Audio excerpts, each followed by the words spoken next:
There is an enigmatic part of the parasha when Moshe Rabbeinu encounters the nation after the decree of Paro, when he makes the slavery even harder, when he encounters the Jews that want to go free. He tells them, Nirpim atem nirpim. You have time to think. Tichbad ha'avodah ha'anashim. I'm going to make it harder for you, and you're not going to have time to listen. And indeed, when Moshe Rabbeinu comes to them the next time, the pasuk says, this is again in Aliyah Rishonah, the first Aliyah, V'lo sha'ameu el Moshe mikotzer ruach u'ma'avodah kasha. They didn't listen to Moshe because of the short spirit. They didn't have the spirit, the patience, the mindset to listen. They didn't listen to him, they ignored him.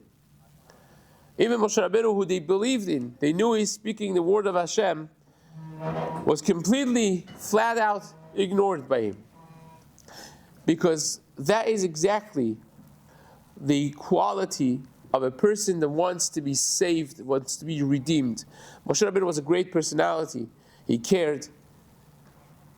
But the time that he became the leader, says the Midrash, was when he had this spirit to ask questions. When he saw the burning bush and he said, it's curious. Asura na ve'ereh. I'm going to trouble myself to go see why is it that the burning bush is not consumed. And that's the moment that Hashem said, says the Midrash, Hashem said, this is the leader of my nation.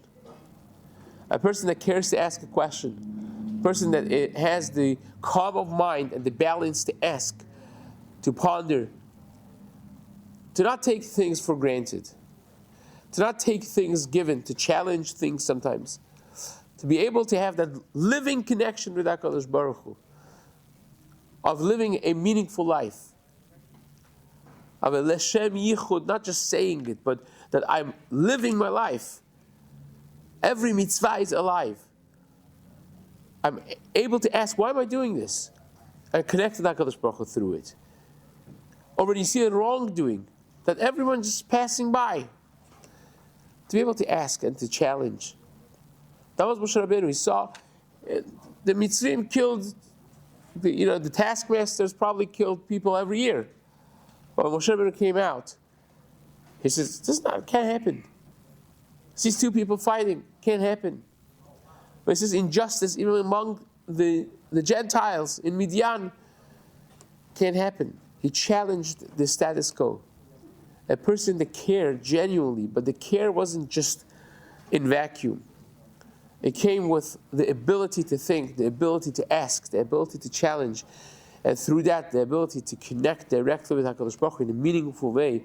That's something very important, very fundamental to our relationship with HaKadosh Baruch Hu, to be able to live that mindful life, that every mitzvah is alive, every mitzvah is thoughtful, and every scenario is examined closely and carefully in our connection with HaKadosh Baruch Hu, Be'ezrat Hashem, for all of us. Amen.